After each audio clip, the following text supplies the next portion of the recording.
Dwayne and Ray and Jay, are you ready?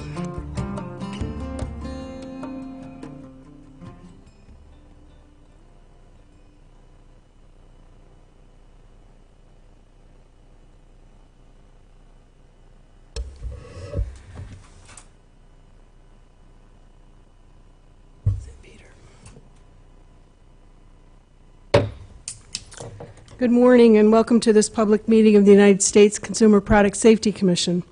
We have one item on our agenda this morning. The CPSC staff will brief the Commission on the recommendations to allocate future unexecuted balances should balances be available to support extra project work.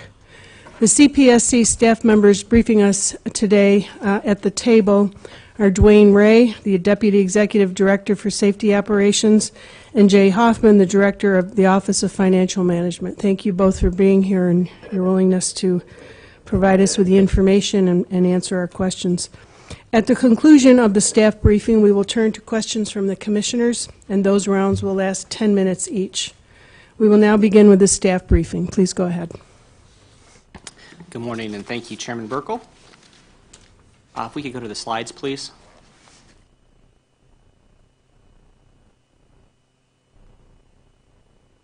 Okay, this morning, this briefing will be kind of in two parts. I'm going to spend just a couple of minutes providing you with an overview of the mid-year request, and then I'm going to spend some additional time on mid-year projects 1 and 2 because I think those require some additional context in terms of what the staff is recommending.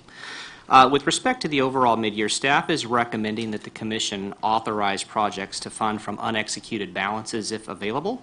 Currently, we are forecasting an unexecuted balance of around $3.5 million. The sources of that unexecuted balance generally consist of pay and non-pay items. These are fluctuations in staffing levels, essentially, and sometimes it's operating funds that for one reason or another are unexecuted.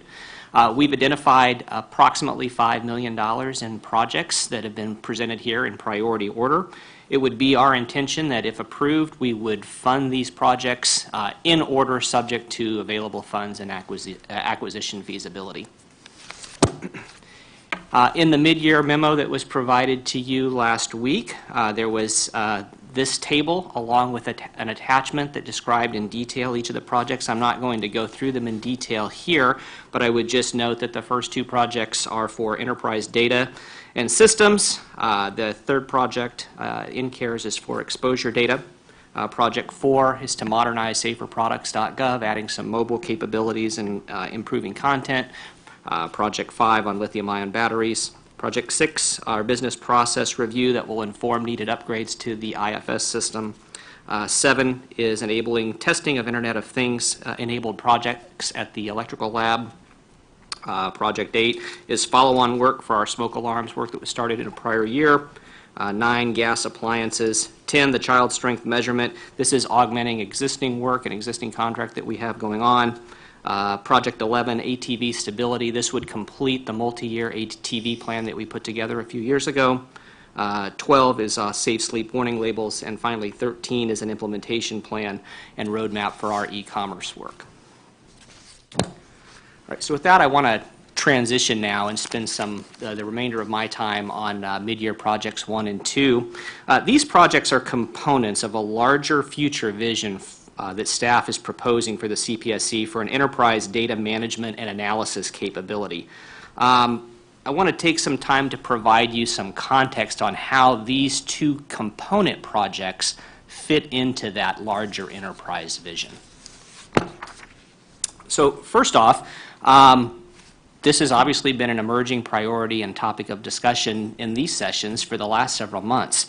And I think this has been discussed in a whole variety of ways. I've heard it described in terms of enabling an enterprise data management and availability capability for the agency. I've heard people talk about how to leverage data across the enterprise so that we can have better insights. There's been a lot of really robust conversation around using new tools, advanced analytical techniques like pattern recognition and artificial intelligence. And I've also heard conversation around establishing new positions and new roles and new skill sets. And I think all of these are great. But what I've tried to do is pull together a team of people and say, okay, given all of these ideas, what can we recommend? Can we recommend a path forward? So staff has proposed 2 mid-year data projects to advance the agency analytic capabilities. Let me describe these in some detail here, and then I'll provide you the larger context. So first is mid-year number 1, an IT data strategy and implementation plan. There are 2 components to this mid-year project it's important to understand. Component number 1 is, what is the bigger picture strategy? How do we make data available at an enterprise level? How do we make it scalable? How do we then leverage that enterprise data to improve our analysis, to improve our analytical outcomes? And what are the tools that we can identify and the specific use cases, the analytical questions that we're trying to answer? And I think there's actually some clarity on this. There's an appetite for a big picture strategy, and that's what this is looking for. The second component, though, is what I've heard less conversation on, and that is, once we have this larger picture strategy, what is the technical implementation plan described in business terms in order to implement it? What are the resources required? What are the tiered levels of funding? What sort of time frame are we going to be looking at? This is likely a multi-year, large dollar initiative. So that's mid-year 1.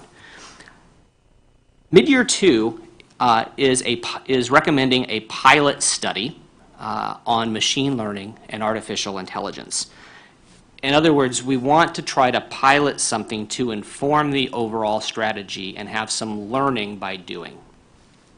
What this project would entail is using open source code and open source tools, probably artificial intelligence and pattern recognition, and to rapidly deploy these tools in the next 6 to 9 months so that we can learn from the results to inform the overall strategy in mid-year number 1. We have proposed 3 use cases, and I'll talk about those in a subsequent slide, around automated coding, data matching, and data translation. I think by tackling this to do a proof of concept, to see if these technologies and these tools and these techniques can work for us, that will inform a larger dollar initiative. And let me emphasize that the goal is to award this and to try to have results by the end of the calendar year, or if not the end of the calendar year, early next calendar year. All right, so now let me provide you some background on the overall context on how we got to these 2 ideas.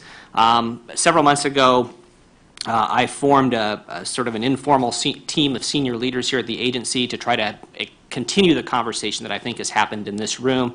And we began that by trying to define the problems that we were hearing and the problems that we were perceiving. So I think it's worthwhile to just sort of take a look at those so we know what we're trying to fix. This is probably not an exhaustive list, but hopefully it sounds familiar. 1, we have disconnected data. Our data is very useful within specific CPSC organizations, for example, import surveillance and the work we're doing on the RAM, but it's less useful across organizations. The data and analytics in CPS RMS are not part of the RAM data set. We all know that. 2, our systems are disconnected. Major program areas maintain their own data sets and business intelligence tools, but those tools are not shared across organizations. So CPS 360 is different than the RAM system. Our processes are labor intensive. We have a lot of labor intensive processes. Specifically, anomaly detection is highly dependent on people. It's highly dependent on the integrated product teams. 4, let me emphasize this one because it's going to come up again. The COTS solutions available to us have proven to be limited. There's no out-of-the-box software solution that fits CPSC's unique analytical problems. It likely requires high levels of customization, and I would go a step further. The market research is actually suggesting that other agencies don't really have our problem. Certainly there are big data problems at other agencies, but not really like ours. 5, limited agency skills in areas like data science, SaaS development, artificial intelligence, data management. Not saying we don't have great people, it's just we don't have very many people. Insufficient funding. This is the kind of investment that will be a major investment that's needed to fundamentally evolve our analysis systems and approach. We're going to need to think in new ways in terms of how to fund this at the scale that's necessary. And then lastly, where to start. Do we start with the strategy? Do we start with quick wins? Do we start with modernizing our existing systems? Do we do some process mapping? I think that this lack of clarity maybe has created some false starts, so I simply identify that as a challenge. Now, I do think there are some opportunities in pursuing a modern data analysis strategy and new analytical tools at CPSC. Hopefully some of these are evident to you. But number one, I think the opportunity is to develop a big picture plan, establishing an enterprise data strategy and forming the technical plan to implement that strategy over time. That is what mid-year project number one proposes to do, is to check the box on item one on this list. Number two, there's an opportunity for enterprise analysis to create the environment for cross-application of predictive analytics to identify new insights and correlations within and across data sets. So making the tool set available, sitting on top of an enterprise data paradigm, CPS 360, DCM, IFS, RAM, all pulling from a common source. Trying to solve this sticky challenge of anomaly detection, enhancing the ability to identify occurrences involving low incidence and large volumes of data, applying new analytical techniques and tools like artificial intelligence, pattern recognition to replace or supplement integrated product teams, and so on. The next one is dealing with more data. I think the term of art is boosting data ingestion. So if you want to feel cool with your kids, this is the term of art. Essentially making it scalable. How do we expand our capability to access and process new data streams without overwhelming our systems and overwhelming our people? It needs to be timely, it needs to be relevant. We need to enable an enterprise data availability, making data available across our programs, having the methods, tools, and standards to do that. I've talked about deploying new analytic tools. These are custom business intelligence use cases developed using open source programs that can be customized for our particular needs and problems. This presents an opportunity to standardize our data practices. If data is going to be available at an enterprise level in enterprise systems, it's going to have to adhere to some standards. And finally, I think there is the opportunity for some quick wins. Our market research has validated the idea that we can test some of these tools now on a limited scope and limited scale and have some results in the next 6 to 9 months. And item number 10 is what mid-year number 2 proposes to do. There are a number of attributes for a successful project. I have listed 5 here that I think are critically important if we decide to pursue this proposal.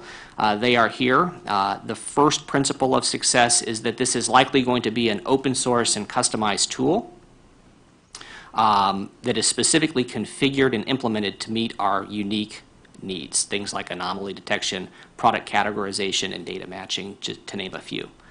Number 2, we're going to need a high-quality consultant with a demonstrated track record in this space for developing open source, customized solutions. I will tell you, the market research we've done thus far, this is a fairly narrow market space right now. Number 3, there's going to be a lot of learning in this. We're going to have to accept some learning by doing. That will be an important element of the approach. Not everything that we learn will ultimately work or fit into the final enterprise solution, but I think the initial use cases will be incredibly important to informing the overall strategy, and again, that's what mid-year number 2 proposes to do. Funding, we're going to require a multi-year funding strategy with support throughout the Commission, OMB, the White House, Congress for the resources that will be required to implement an enterprise solution. And lastly, we're going to need a scalable procurement vehicle once we identify a quality contractor that can support a phased implementation. All right, so now let me provide you kind of bring it all together here in the 3-step process on how we would propose that we move forward. So our objective is to formulate, implement, and execute an enterprise data management and analysis strategy to drive improved mission outcomes. Step 1. We would first develop an enterprise data strategy that identifies in business and technical terms what the CPSC would like to be able to do with its data, and then we would develop the technical multi-year implementation plan to achieve that strategy while supporting existing capabilities.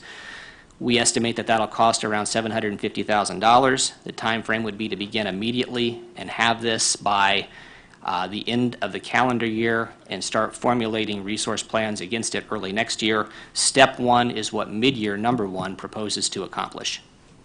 Step 2, we want to solve 1 to 3 tangible mission-focused use cases that can be developed and deployed quickly. We want to learn from those results, refine the strategy, demonstrate quick wins, and build momentum to step 3. We believe that this can be accomplished for around $700,000. The time frame would be this calendar year or early next calendar year. This would be the point of departure for the scalable procurement vehicle that I described on the prior slide. Lastly, step 3 would be to build the enterprise data implementation plan from step 1. This would be everything. This would be the enterprise data management, data availability across the agency. This would be the business intelligence and new open source analytical tools. This would be defining more use cases and analytical questions that we're trying to resolve. The cost of this is obviously not known yet until we have number 1 completed, but this is likely a multi-year effort requiring multi-millions of dollars and a scalable procurement vehicle. So what might this look like?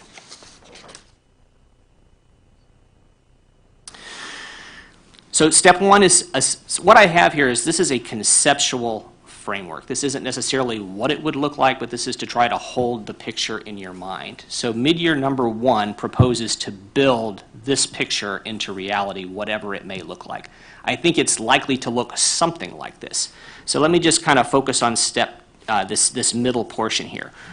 Data sources. We have a lot of data sources. We know that. We have IDIs. We have hotline information. We have NICE data. We have retailer reports, information from saferproducts.gov, information from the RAM and import system. And there may be dozens of other data sources we haven't yet considered that ultimately we'd like to add to our ingestion capability. The idea would be to take all of these data sources, and then the second piece of it is to create a data ingestion capability using automatic data extraction and organization to index, categorize, and format the data in a way that isn't so labor intensive, where the computer does some of the heavy lifting to get it ready for analysis. Adding product and severity codes, doing some of the things that we're talking about in mid-year number 2. The next component of this is then data storage. This is the idea around enterprise data management that we've had a lot of conversation around in this room, whether that's a data warehouse, a data lake, but some common platform where all of the information is stored and available across stovepipes as opposed to just being available within stovepipes. The next piece is where I think there is more clarity, and that is what are the analytical tools that we add on top of this enterprise data capability. And there's a lot of open source tools out there. I didn't include it in this slide deck, but our CIO provided it. There's literally hundreds of different open source tools that can be customized for our use. We're obviously using SAS now. There's a lot of interest in R and Python, and how does the RAM system sit on top of that.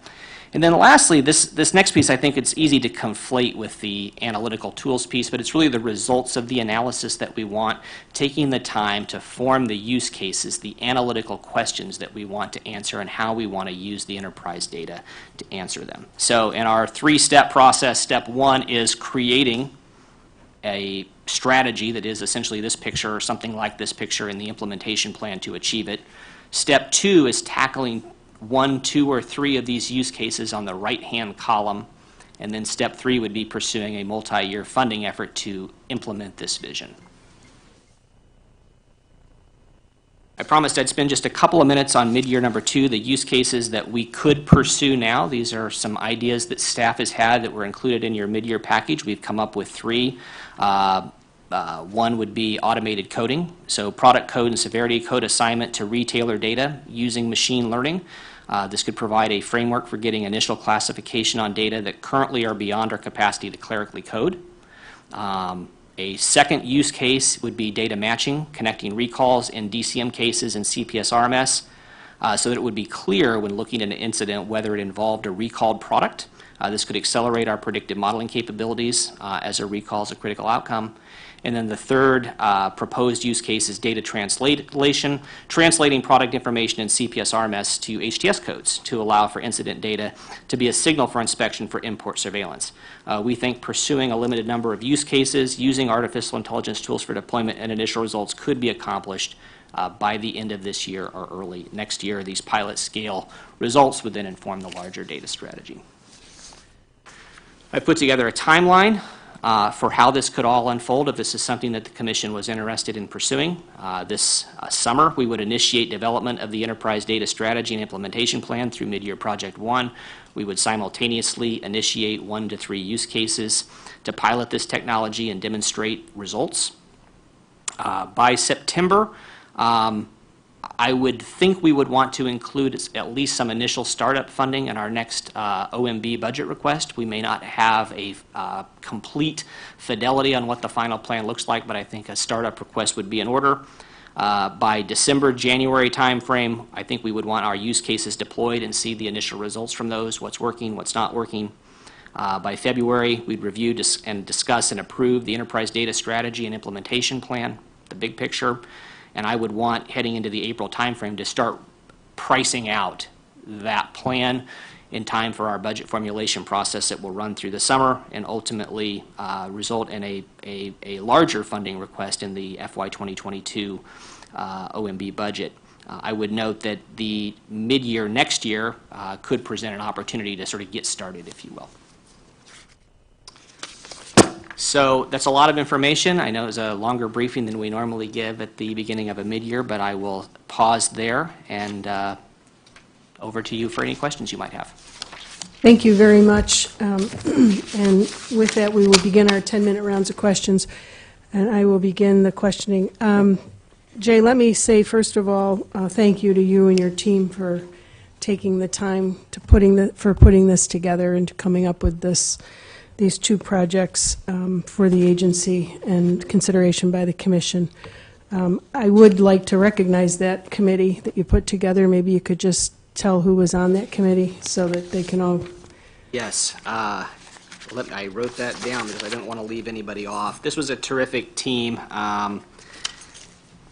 Jim Jaholski, Steve Hanway, George Borlace, Dwayne Boniface, Jim Rolfs, Steve Fabry, Eddie Ahmad, Adam Graham, and James Baker were all instrumental in working over several months to put this together. Thank you very much. I have several questions about it, and you alluded to it in your opening comments just with regards to informing. One informs two and two informs one, but more broadly in the 2020 budget discussion, there were some initiatives and some amendments. How does Project 1 and Project 2 tie into those two amendments? Right. So this is around kind of who do we need to implement the plan, and I didn't do an organizational assessment, so let me make that clear. This is simply my views in the context of these projects. It would seem to me that in pursuing this data strategy, specifically mid-year one, that would ultimately inform the requests that were put forward in the FY 2020 budget. What kind of people do we need to hire to implement this strategy? I don't know that we need to bring in folks to help us refine the strategy further. Thank you. I want to just turn to your graphic on slide 11 with regards to that first column under Project 1, where you talk about the different sources that inform the agency with regards to incident data.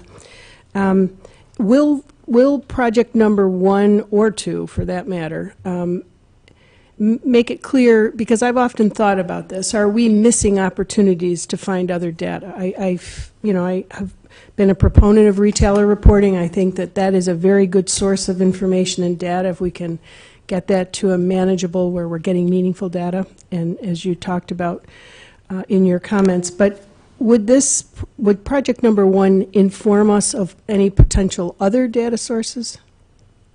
I think as envisioned, Chairman, the project, we could add that to the scope if that was something the Commission wanted to do. The way that I think we were thinking about it was really this data ingestion box. The issue isn't so much, are there other data sources that we might want to add? We know there are, right? There's retailer reporting that's been talked about. There's the urgent care center data that we've talked about. There's probably a dozen more that I'm not familiar that we've talked about. But the stumbling block is always the same. We don't have the capacity to deal with it. So I think what we want to do is try to position the agency with the tools and technology to be able to ingest data, whatever it may be, and whenever that data may become available. So I think there'll always be an evolution in that. I wouldn't limit it to just sort of the soup du jour, that we're focused on today. I would think that the idea here is whatever we come up with, we want it to be scalable and flexible for the future. Thank you. In the well, I'll say the fourth column over, under data analysis tools and examples of some of the open source products that are out there, you mentioned we're using SAS, but can you just distinguish how we're using SAS now versus what conceptually I think would be the result of Project 1 and 2? Well, so I'll give you a cursory, but we may want to bring Mr. Hanway up for a detailed description of that. I think at the end of the day, the SAS tools are proprietary tools, and it's the amount of customization that we can do is limited. But if you'd like a more fulsome answer, I think I'd need to defer to Mr. Hanway. I think that would be helpful, and I think for me, my understanding was, and maybe it isn't correct, but that currently the SAS requires someone there, and it's a very manual process to develop the rules. And I just would like to understand this versus what we currently have. Can you hear me? Yes. Yeah, so SAS is useful for a number of things, and we've gotten some tools to get some greater capacity for handling unstructured data.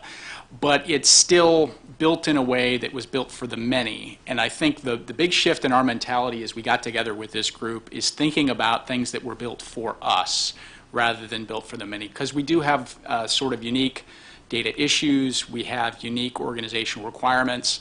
A lot of the things that have to do with data management of unstructured data is about improving your batting average, but our standards are much higher than that. We want near total accuracy when it comes to how we classify and categorize data, and what we want is something that could give us some confidence that we could get to that place. Many places, when they get data in, can view it only as an asset. For us, it always comes with a certain responsibility to know what's in it and to take action if action is required. So we want something that can signal to us when action would be required, and we want things that can help us with the often very laborious task of getting things classified and categorized correctly. And we think some of these open source tools can not only help us with some of those problems, at least in these use cases, but also teach us how to apply those solutions elsewhere, because they are open source, which means we can look into the code and look at the approaches that they use and then apply them elsewhere. Thank you very much. And that brings me to my next question. Any one of you can answer that, but just in terms of, because you mentioned one of our challenges is that we can't use these open source projects or products without some customization. Maybe you could just expand on that a little bit, the challenge for the agency. Well, and again, I would also look to Steve a little bit, but I think just from the project manager perspective and bringing this team together and really talking about these sticky analytical problems that we have, the questions are very specific, and the out-of-the-box technologies are a little bit coarse, and we really need to bring in folks not only with the tools that they're able to customize, but also with the sort of data science skill sets in order to help us define how to organize our data and also organize our analytics. So that's really what I was trying to get at in the larger context of the briefing, but Steve may want to add to that with the specific challenges he has. Yeah, I think the thought was, well, what we could say is we could ask for FTEs and try to bring people in who would only practice in this area, or we could leverage the expertise of people who are already experts doing it, have them work on problems that we already have, and then allow the people who are here to learn to do it by looking into their solutions. I think kind of where we've been with SAS is to say, let's make as much progress learning all the tricks that you can do with some of these more advanced modules kind of in your spare time or as time allows. We're not getting nearly the sufficient time we need to get as far enough, fast enough as I think organizationally we want to be. And I think this was a way to accelerate where we were headed, but also what seems to have become often the most common and best practice in this area. These seems to be the tools that people who have a choice of tools seem to choose most, and that's why we thought we might follow their example.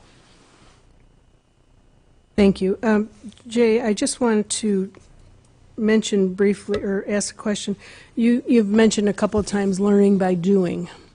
And what's the practical implications for the agency when we're learning while doing?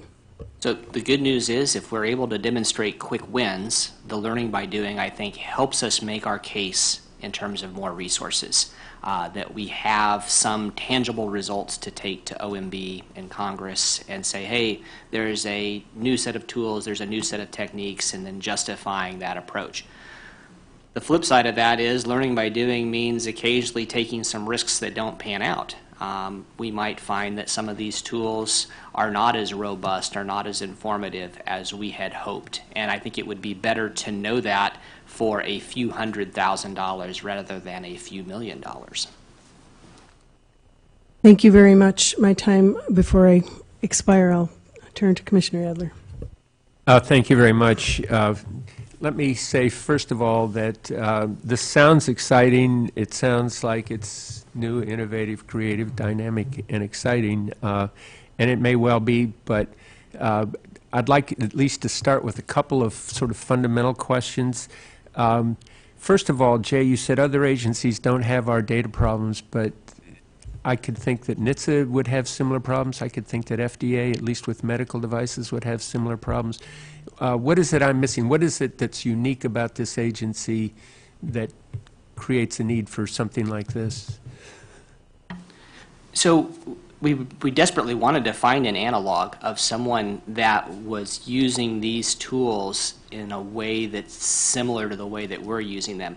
And certainly data ingestion, data categorization, there are similarities. So it's not a universal issue. And I'll let Steve expand on this, but I think the one thing that we've learned when we start talking to other agencies is the threshold for our level of accuracy is so high. To simplify, for a lot of agencies, sort of the 80% solution is good enough, identifying 80% of the problem. For us, we're really looking for the needle in the haystack and sometimes the needle in multiple haystacks. I mean, did you want to expand on that challenge? Yeah, I think the piece that's unique for us, I think retailer reporting is an example of that, where I think people would be very willing to transmit to us large volumes of data that include a lot of sort of narrative description that's completely unstructured. People use language in many ways. There's no grammatic governance. There's no spelling governance. So you can do some things searching for keywords and things that can make you find a lot of things, but you still miss a lot of things through that approach. What we want to do is get something that we trust as much as we would trust someone going through record by record. And we haven't found other places that have both that issue of needing to scrutinize it that way, but also with the volume that we have.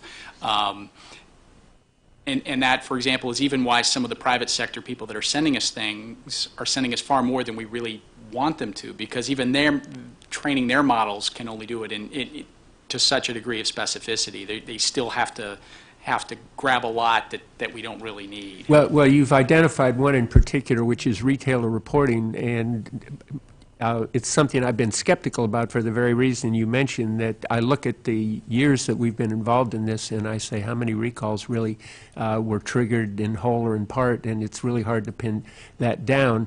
So I could see retailer reporting being one unique aspect, but I'm having, and I could also understand that other agencies may not be doing what we're proposing to do, but I'm just having trouble seeing that other agencies have similar problems that we don't, aside from something called retailer reporting. But I guess the next question I would ask is, somewhere somebody sat down and said, we got to do something because we got a serious problem. What was the serious problem? What was the thing that lit people's minds about the need to do something like this? Because as I'm looking through some of these, I'm saying, you know, like tying recalls to other systems, that doesn't seem to me to be that massive a challenge. It's a challenge, but not that massive a challenge. So could you sort of enlighten me as where the catalyst for this developed? I can jump in. The integrated product team is an example that we've described in the past, and where we have this group of subject matter experts reviewing incoming data reports to signal early on that we have something of concern to trigger some action going. And I think we all realize that is not a sustainable model if the volume issues that we've described. I think we have a new term, anomaly detection, but the idea there is that how are we finding out about things early and taking action early? that is the problem in my mind that we need to solve, and I think we have examples of that through this larger strategy to try to get at that. But if there's one thing that I believe we could solve and get some tools and help beyond, this massive effort by subject matter experts, I think that would be worth doing. Thank you. You mentioned one other thing that is a constant source of concern to me, and it's, if you've followed me over the years, it's something I've always raised with IT, which is the hazards of customizing.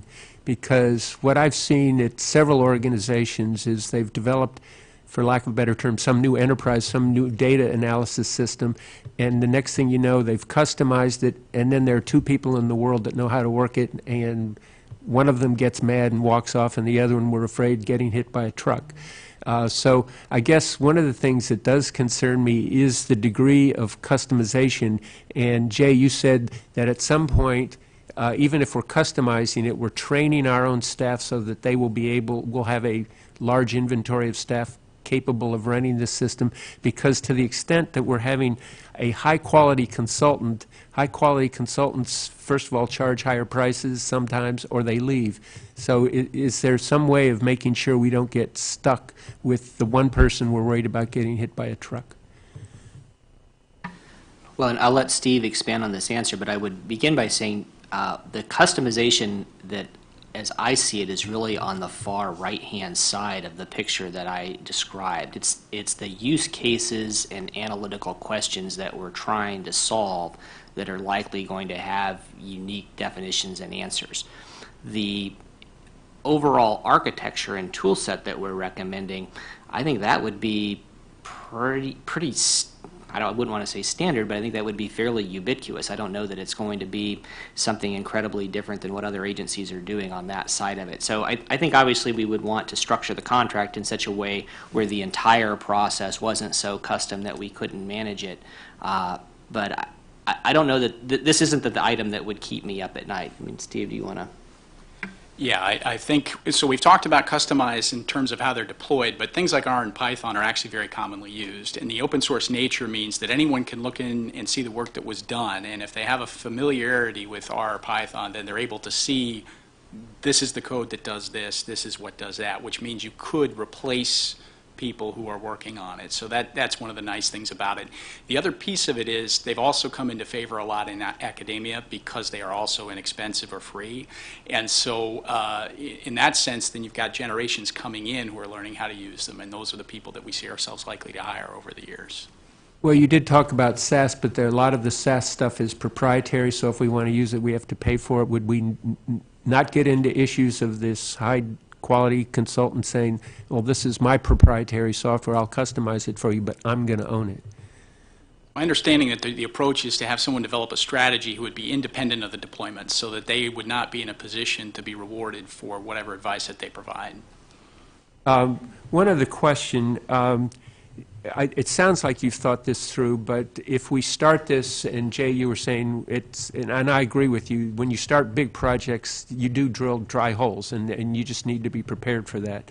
But do we have a point or several points along the line where we say, okay, it's not worth continuing? In other words, several breakpoints that are built in for assessing whether this is turning out to be useful? Well, we absolutely will have to build those points in. I don't want to overstate where we're at. Right now, slide 11 is I hesitate to use the word cartoon. It's just a vision of what could be. I think once we had mid-year number 1 in that implementation plan, we would need to specify specific gating criteria for moving forward, but we're 9 to 12 months away from knowing what those would be. I'll just say slide 11 was the first time I looked at something and I said, I think I kind of maybe vaguely understand it. So especially sort of the different data sources and integrating them, and I realize we've had issues with siloed information all along. It does at some point raise the question of how critical is it to have these integrated. If I were a manager coming to work, how would my life be different, assuming this succeeded and it worked well? What would be different about my life? Well, I think the integrated teams is one place where we've imagined a different world, where instead of relying on people to catch everything by reviewing each individual case, we have something that would review language in a way similar to a human would and take notice of the things that we would want a human to take note of. And so then that would provide a signal to us that there's something here that requires further attention. You know, if our current state is at roughly 3 out of 4 pieces of data that come to us do not require additional action, that rather than having to discover that by going through them manually, you have something that's able to do some of that sorting for you. So all the time that you're spending looking at the data you won't act on can be deployed to other activity. Thank you. My time's up. And again, I'm not opposed to this. I'm just struggling to understand it. Thank you so much. Thank you very much. Commissioner Kay? Thank you, Madam Chair. Thanks to the staff for the thoughtful presentation. So I guess, Mr. Ray, this is probably better directed at you. Let's just say we do all this, and it's all funded and it's all implemented.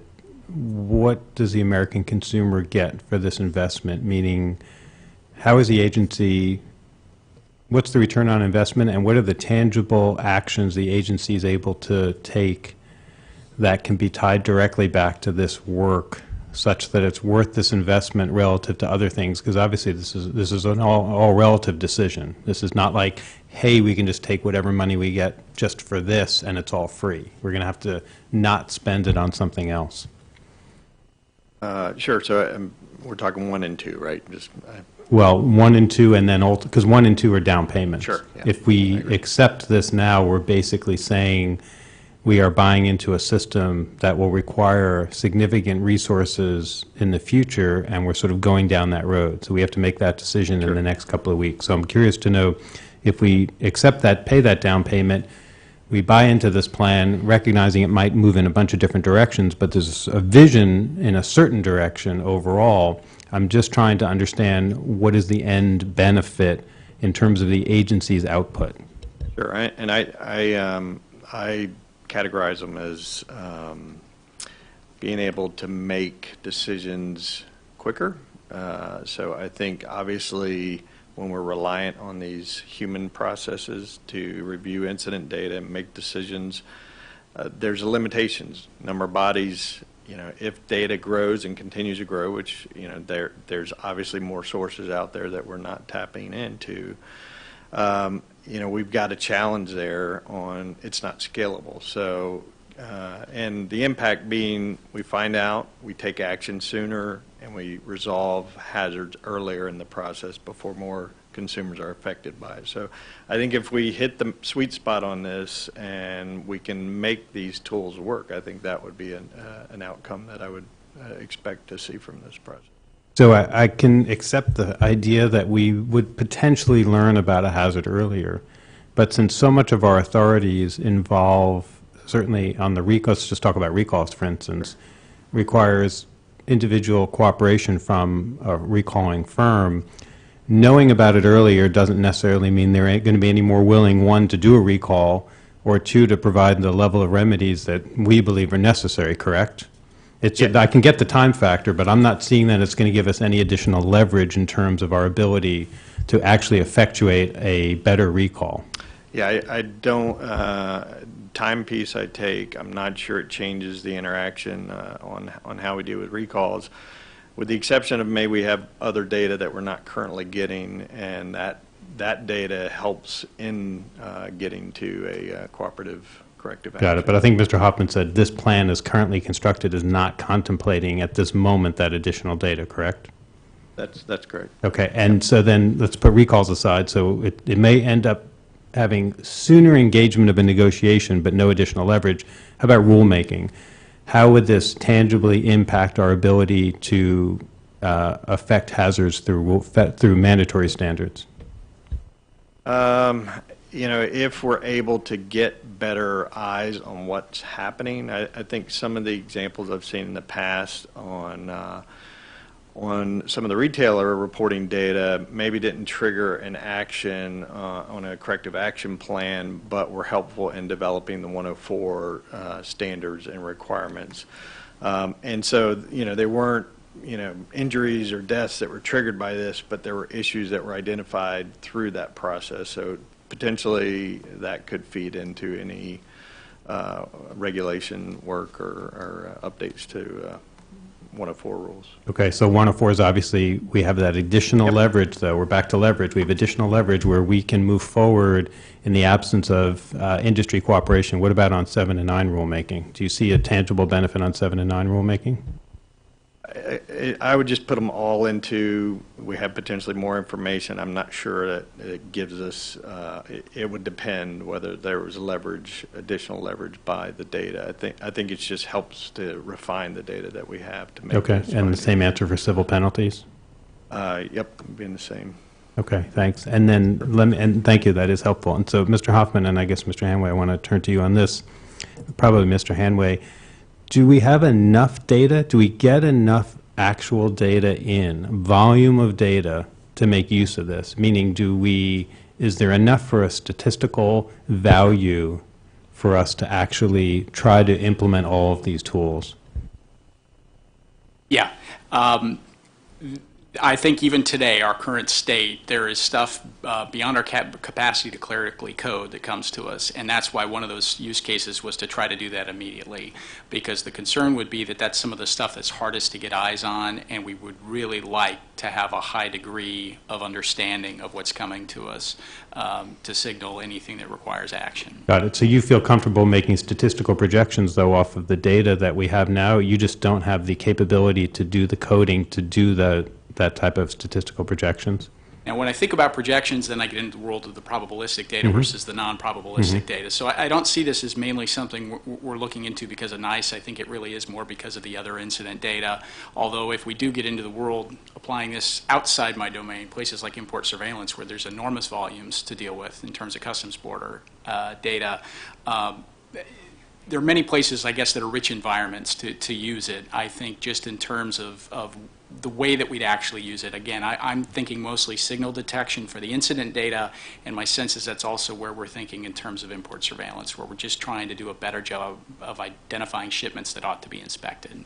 Got it. And then probably for the two of you, so within the last 5 years, the agency obviously had a hearing on data. We heard from a lot of different folks, both at the federal level and in private sectors. People were hawking their products. People were explaining their success stories.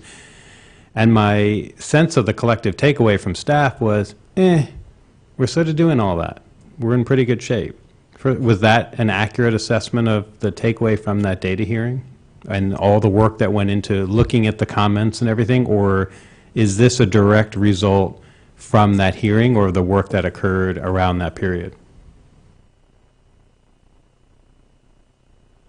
I don't know if I'd characterize that hearing as central to this. I think there were some other elements that we had to consider. I think it was both some of our concerns about the integrated team process and its scalability, and also this sense that it didn't seem like we ought to be in a position where we didn't want to invite in further data simply because we had limitations on our ability to process, especially when there's so many people outside telling us that there are good solutions that exist, and not wanting to completely turn a deaf ear to that message that there may be ways to cope with larger volumes of data, even if it is very unstructured and very hard to work with. Got it. So it sounds like what you're saying is, and I don't want to put words in your mouth, is that the sort of continued calls to expand our data sources might have been a trigger for looking at our processes to realize how we could actually do better, because we didn't want to just add data if we couldn't actually do anything with it. I think coping with much larger volumes requires bigger solutions and greater investments, certainly. Got it. And then, sorry, go ahead, Mr. Ray. You look like you I want to would say just something. add, even if we don't add additional, if we just status quo, we cannot continue to do this manual process. We need tools that help identify those. Yes, and I hear that. Yeah.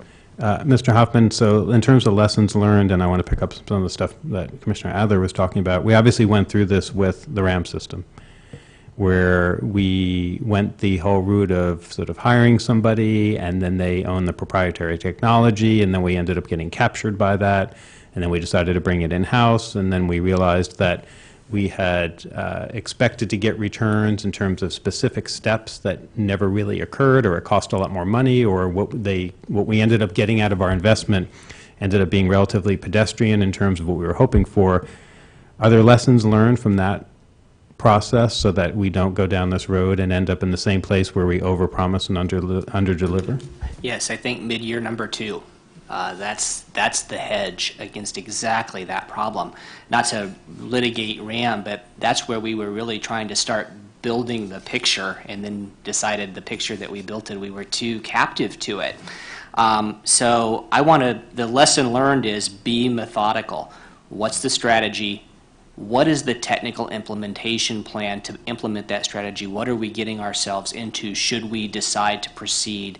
And can we demonstrate any results for small dollars before we make that commitment? I would just want to recharacterize what Mr. Adler said. I don't think we're making or MU as well, I don't think we're making a commitment to start this multi-million-dollar initiative. I think we're making a commitment to do some additional research, kick the tires, demonstrate some results, and make a decision next year. My time has expired, so I can't rebut that, but thank you. Wait 40 minutes. Thank you, Commissioner Biacco. Thank you. Jay, this is terrific to you and everybody who worked on this. Thank you.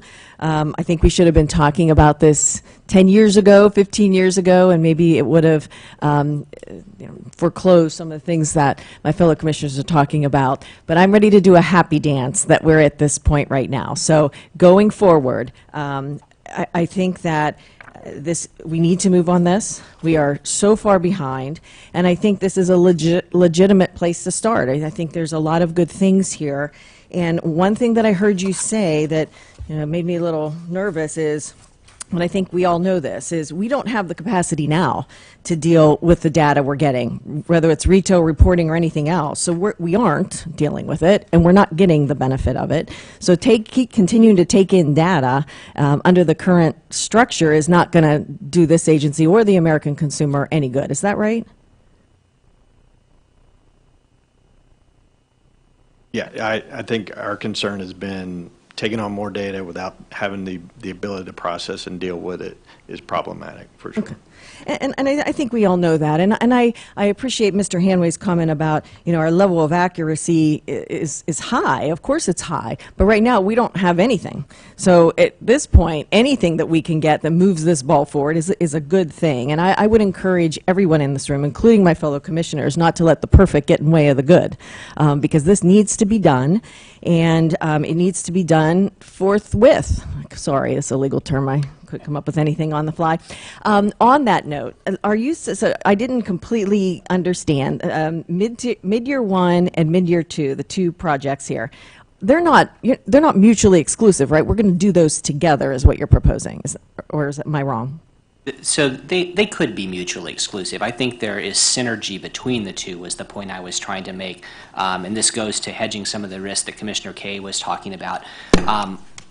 I'm confident we can bring in somebody to come up with a plan and even an implementation plan. But I'd like to have a second contractor do some demonstration while that's ongoing and have that completed to inform the plan essentially as it's going and at the end point. Okay, because what I would hate to do, but beggars can't be choosers. But what I would hate to do is wait another yet 6 to 9 months to get answers, and then we have to wait another 6 months or however long it takes this particular body to vote. I think that we're so far behind the curve that it would do this agency justice to do them both simultaneously. And as you point out, we can learn by doing. You make tweaks along the way. That's how any project works.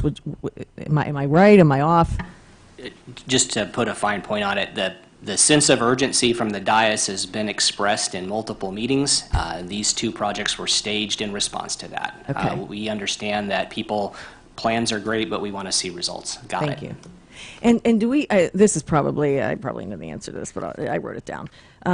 Do we have somebody identified who would head this up right now? I mean, I know that's not set in stone, but to get this moving? I think we would use our existing organizational structure. I mean, these are IT projects that would be led by our project managers and IT. But the reason I form this team in an ad hoc way is to bring in the program perspective and bring in the analytical perspective. And I think that the folks that I named, and that's probably an expanding list, are vested in this now, and I think they want to be involved. Sure. And so it'll be a cross-program initiative for sure.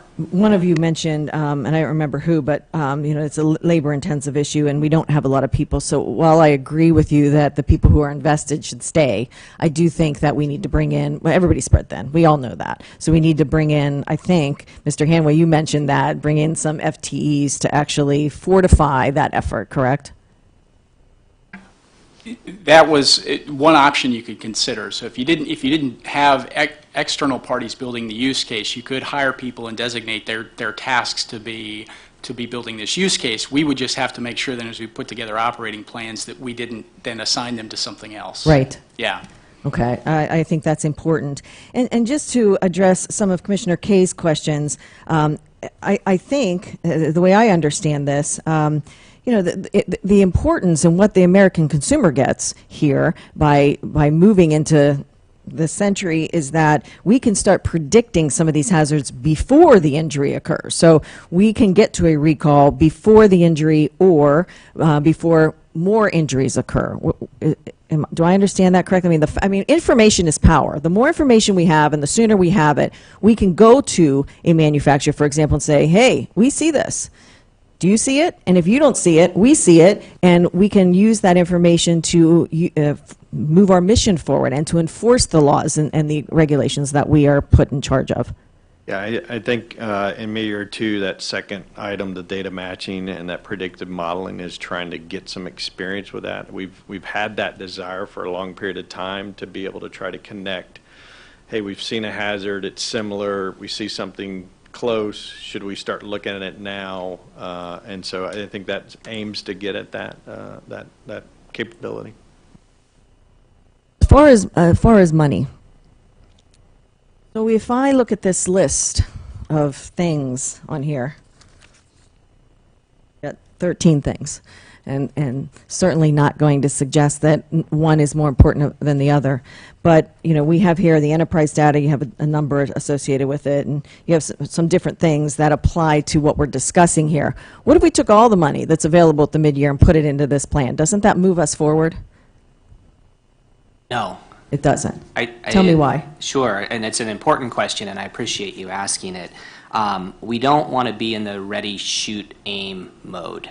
Totally agree. And I think that in the market research we've done, the importance of, and just the discussion we've had here today, there's been some really good questions we need to think through. What is the enterprise strategy? What is the implementation plan? And then do we all agree with it? And it's not how much money we can put on it, it's how much money is enough to put on it to get a good result. And I'm comfortable with the estimates that we have here for now. And we'll probably come back with a bigger estimate if people get excited about this 9 months from now. Okay, terrific. And what market research? I've heard you refer to that a couple times. Can you tell me a little bit more? Sure, and I'm going to intentionally be a little bit opaque so as not to bias the procurement process. But we have done market research in terms of speaking with vendors to understand what the capabilities are that exist in the marketplace and how they're applying those capabilities to other agencies. We've done market research in terms of talking to vendors that have been tasked with coming up with strategy and implementation plans for other agencies with similar problems, maybe not identical problems, but similar problems. And we've also done market research in terms of talking to customers of those vendors and other vendors. I guess I can reveal organizations. We've talked to NIH, for example, that's done they've got a lot of money. They've done some really exciting work in terms of applying some of these tools. What have they learned? Where have they drilled some dry wells to use They've these spent trappers? the money. They can share those things. They can, yes. They can share them to the extent that they're applicable. But Gets again, us I would further. go back to this. We do have some unique. Our use case piece is unique. I think I overstated the customization piece. The questions we're trying to answer are incredibly unique. Okay. I think it would be helpful. I'm just going to throw this out there to me, and I'm not speaking for everybody else, but I'm guessing that if those who are the people in charge or the experts to come in and just show us, put up a little demonstration. This is how this works. This is how this would work. This is what this would do. I think would help inform at least this little group up here and everybody who will be involved going forward, so that we're all speaking on the same page. Because I can tell by the questions up here and your comments that we're all operating on different technology knowledge levels. And so I think, again, information and education is very important here so that we can make good decisions sooner. That's all I have right now. Thank you very much. Thank you. Commissioner Feldman? Thank you, and thank you all for being here today. The discussion so far about the path forward on expanding CPSC's data capability and analytics capability is encouraging. I think it's an important discussion. It's something that's come up previously in the context, for instance, of expanding the retailer reporting program, in the context of taking a look at some of that epi data that drives our epidemiological work and ability to spot emerging hazards and actual hazards with product in the marketplace. From time to time, and I'm not quoting anybody here, but you get excuses and concerns along the lines of, it's just too much data. We don't know how to process that. I think in 2019 that's no longer a valid excuse, given the amount of applications, tools, resources that exist for handling large data sets. And I'm hearing a bit of that today, but I'm glad that it's out on the table, and I really think this is at the heart of the discussion. Expanding our data capabilities, bringing in large data sets, particularly when we're talking about spotting anomalies and trends, even if the data set gives the agency a better sense of what normal looks like, then you've got a richer basis on which to spot even the smallest anomaly, so that you're seeing the smoke before the fire and you're able to get out ahead of an issue before it manifests itself into a full-blown crisis. I think with the speed with which the global supply chain is operating right now, with Asian manufacturing and the ability to get stuff into the United States, not just through the traditional seaport container distribution models, but via e-commerce and surpassing our ports and sort of directly into commerce, increasingly we're going to see a situation where product that was an idea just a couple weeks ago is all of a sudden everywhere. And therefore our ability to spot and stay ahead of that curve is important. So I think we need to expand the agency's capabilities, and that includes taking a look at our systems, our human capital, and our expertise. Really encouraged to hear the discussion today. Right now we're struggling under the current system, not just to make sense of the data, but to keep that data confidential. So I think structural reforms are needed. I think this is a longer conversation. I think it's something that we're not going to solve in one pass at making decisions with respect to unexecuted mid-year dollars in 2019. But that's as good a place as any to start, so I appreciate the recommendations. I want to pivot and talk about something a little bit more discrete. One of the top complaints that I hear from staff is concerns about the reliability and functionality of the agency's VDI system. It's a clunky system, it's temperamental, and it's having a material negative effect on staff morale and the ability to execute CPSC's important safety mission. When I've had an opportunity to talk to staff in the field, they find that often they're kicked off of the VDI system, that there's a direct loss of productivity associated with that. And I'm talking about inspectors and compliance staff that's out there across the country doing the important work of the agency. And it's something that we've experienced here at headquarters. When staff at headquarters is kicked off of VDI, the agency grinds to a halt. This happened most recently on March 7th of this year, when the agency essentially went dark for more than 24 hours. And that's not the first time that this has happened. My question is, because I'm hearing directly from the rank and file staff, and I'm hearing from CPSC supervisors, I'm hearing from folks on the 7th floor, and I would candidly include myself on this group, that it's a problem, that it's a top concern, that it's demoralizing when it happens. Where does addressing VDI and improving the system reliability fall in the staff priorities that you've listed here? That is not listed in one of the projects that is before the commission. Okay, that wouldn't be something that would be covered in the IT assessment? No. Okay. My next question would be, to the extent that alternatives to VDI exist, what those alternatives might be, what the cost associated with transitioning to a more reliable system may be, whether there's been sort of a cost-benefit examination of that kind of transition. I'm assuming it's not cheap. We definitely did the benefit cost analysis to transition to VDI, and I don't have that information right in front of me, but that's something we'd be happy to brief the commission on. Okay, I'd love a follow-up briefing on that when you're ready. My next question had to do with project number 2. You mentioned how AI could be leveraged to help improve the enterprise data analytics implementation and putting together a pilot study to use machine learning and AI to benefit any number of mission-critical items. What's the agency currently doing with respect to AI? Is it technology that we're deploying in any way right now? I would say there are things that can be iterative, but they're very manual. So it's very hard to say that it's really the machine doing the learning so much as it's that you can train the machine. And so it's still very intensive in terms of training. I'd say many of the solutions look like that. The hope is, though, that once you've built something that's very mature in terms of its training, then it's doing more of the work than the person training it. For right now, it's almost a one-for-one in terms of the time you invest. If you were to go through things manually, you might take a similar amount of time in many cases as it does to train the machine to get to a similar place. So we are currently deploying AI at CPSC?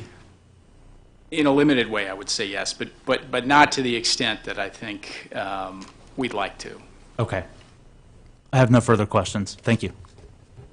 Thank you. I believe we'll go for a second round of questions. So I'll start that second round. I want to just clarify a couple points. I think that in one of the conversations we talked about the uniqueness of this agency, and I think if you look at us versus, say, a NHTSA, we have 15,000 types of consumer products. That's a far different than just a car. And I understand there's a variety of cars, but that's one of our challenges, is the scope of our work and our jurisdiction. And so that is a challenge. There therefore is more data coming in.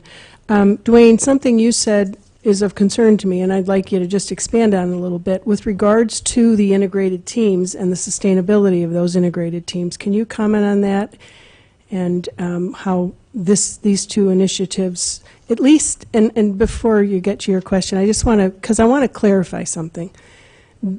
Project 1 and 2 of this mid-year is only, I think what it will provide to the agency and to us as the decision makers, the art of the possible. It's to understand and to give us a roadmap. It doesn't commit us to any future actions. We may, but it informs us and it gives us a strategy forward. But to your point, Jay, and I think this is important, that ends with that Project 1, and any deployment of a strategy is a separate initiative, and it's not tied into the contractor that we're working or we would work with in the first project. I think that's important too, because I think Commissioner Adler raises, valid issues. They're salespeople and they want to sell us their products, and to keep those independent, I think, is critical. I'll go back to Dwayne now. When I say it's not sustainable, I think as good as our teams are and as highly qualified as our experts are at looking at this data, we still don't catch everything. And that is the part where we need help. We need some tools. We need improvements in that I do believe will help in that area. And then the data will continue to grow just by, the fact of where we are, the way consumers interact with products, how they purchase products, all those kind of things have changed over the years. And I think it's one of these where we need to modernize how we look at and view that incident data and process that. And that's what I meant by not sustainable for over the long time. Thank you. We talked a little bit about how this would benefit the consumer.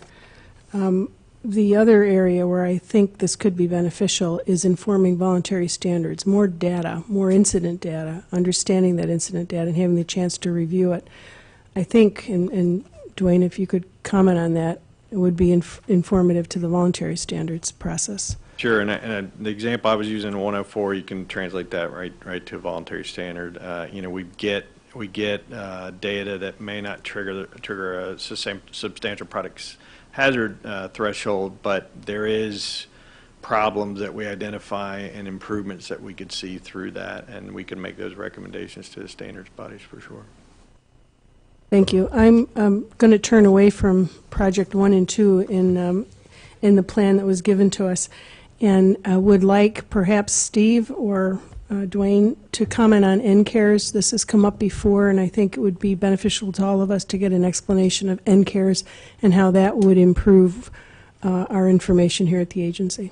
Yeah, as an agency, we have some history collecting exposure data, but it's typically been one-offs that we identify as a single product where we feel like it's necessary to reach out directly to consumers about the products they have and what they use.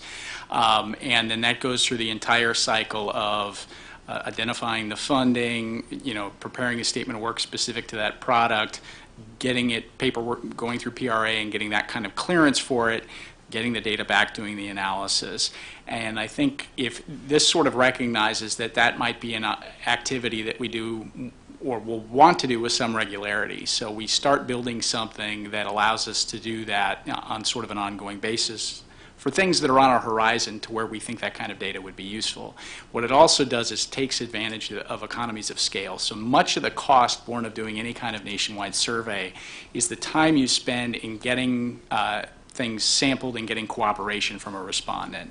And if you're doing a single product, let's say, for example, it was like the nursery products, you were asking people if they had any of these products or if they had any children, you get a quick no, that's the end of the call, you hang up. But most of the cost was borne in just getting to that point.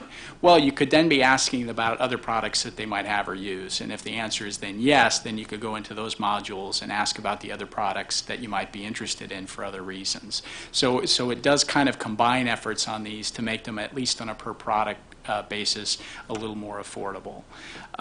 And so it's one of those things we identify as a gap in our knowledge. When you talk about risk, there's sort of the numerator of the adverse circumstance, but there's also this sort of denominator, which is how often was a product used safely. And that's sort of informative for answering that question as well. So NCARES basically, without even getting product specific at this point, is just a vehicle for getting that kind of information. Thank you. And Dwayne, with regards to item number 7, IoT, the lab out at 5RP, can you just expand on that a little bit? Sure. I think the idea was, without spending a lot of money, get some experience with expertise from outside the agency through NIST, some computer scientists that would focus on looking at what we've put out there as a potential risk, which is this hazardization, I think the term we've used, get some products, see the potential there of actually exposing these hazards through those products. And so this project is, a small investment just to try to kickstart some learning on that with some practical products connected through a network to get at that. Thank you. Item number 4, saferproducts.gov modernization. We had a hearing on the modernization of it and what the users of it and the constituents were interested in seeing us do, which was an extremely, I thought, informative hearing that we had. I'd like to talk about that a little bit because that is a priority for many, and for us it's a good source of data. And so can you one of you expand on that a little bit in how we would approach this modernization of safer products?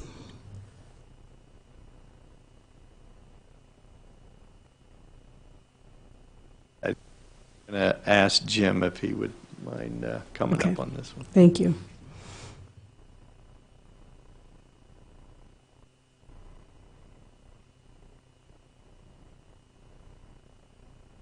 Yes, so there has been work that's been ongoing, I'd say probably over the course of the last year, including the feedback that came from the hearing, and also a request for information, asking for input and advice on modernization and making improvements for saferproducts.gov.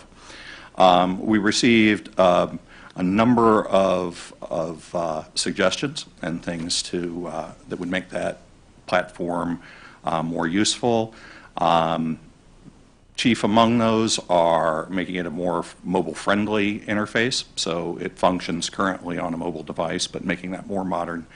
And also looking at ways to streamline the way the data is entered and see if there are ways to make that easier.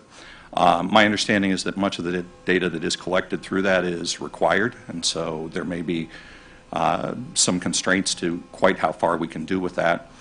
There have also been some other requests that we're considering, including things like making the data and visualizations of the data more available on the site. Good. Thank you very much. Commissioner Adler. Thank you very much, Madam Chairman. It isn't just that NHTSA has one product category. There are thousands of pieces that go into manufacture of a car, but in terms of broad product categories, I think that if you look at the medical devices that FDA regulates, they've just got thousands of products that are under their jurisdiction, which is why I'm just curious why, and when you say we're unique, I still have trouble figuring that out. You needn't respond to that. But one of the concerns that I am entertaining is that, and let me talk specifically about retail reporting, because that seems to be the source right now of big data that we're confronting, is that I don't want CPSC to suddenly assume responsibilities that the manufacturers and retailers have. They've got obligations when they discover products that have defects that could present a substantial product hazard to notify us. And right now, I still feel that we're getting data dumps from big institutions like Walmart and Amazon that should be doing their own data analysis to red flag products of concern. And I would hate to see us then take that responsibility onto ourselves. Has anybody thought that through, and is there a good response to that? I think even if we set aside the retailer reporting piece, and we currently pay contractors to code all of our incident reports coming in. So there is an efficiency, even without taking on new data, if we were able to use some of these tools to use the machine to do the coding by paying people That to do the certainly coding. makes So sense. set aside that policy question. I think there's value in trying to get to that answer. And if there's a policy direction to bring that in, we've got tool sets to manage. And Well, I it. do see the policy question is a big question. One of the other concerns I have is that looking for anomalies, looking for subtle changes in the market, looking for things before they've become evident. Question is, what do we do with that when we get it? It seems to me one of the big problems we have at this agency is we have no problem identifying products that are injuring people. We have problems addressing them. For example, e-scooters I see as a serious issue, and I'm not clear we're on top of that. I was not happy with the response we had with hoverboards. So part of it is, yes, let's find the anomaly, let's find the subtle hazard, but then the question arises about what we do with that. And I'm particularly concerned about things like chemical hazards. Is there anything in this proposal that would address chronic hazards associated with toxic chemicals? I would say that's probably not its central strength. So I don't want to rule out that there's some benefit we could derive in that domain, but I would say centrally it's difficult when so often they're not talking about the single incident so much as perhaps just the presence of a material that they're concerned about. One of the other questions that was raised is the whole issue of import surveillance, which is, I think, a huge issue. In particular, the issues arising from e-commerce, but I notice e-commerce was listed as 13th in priority. I would have thought that e-commerce would have been fully integrated into this proposal, and so can you explain the disconnect between the concerns there? I think with regards to number 13 on the list, right, part of the ranking on that had to do with there's a dependency on the work that's ongoing right now, and that's not complete.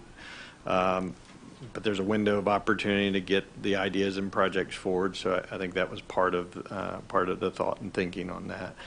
However, switching to Meteor Project 2, I think the idea there of linking our dynamic case management system with the harmonized tariff code is trying to see if we can tie in, I'm using the term defect kind of items for inspection by just staying in the regulated product. So I think that's a way to try to get into that universe, to try to see if there's a way to connect the data and make those assessments at import. Well, I think that's a proper way to approach it, but ultimately, if we're not dealing with the defects in imports, to me, that means that we've got a serious gap. And I did want to go back to the NCARES because picking up on a point that the chairman was making, we've got 15,000 product categories. I assume we're not going to be doing exposure studies of the 15,000 product categories. So I'm curious how we would decide which products we're going to look for exposure data. But it still strikes me, and I will admit I am a skeptic about this, that what we need to be doing is assessing what's hurting people and not necessarily what the exposure is.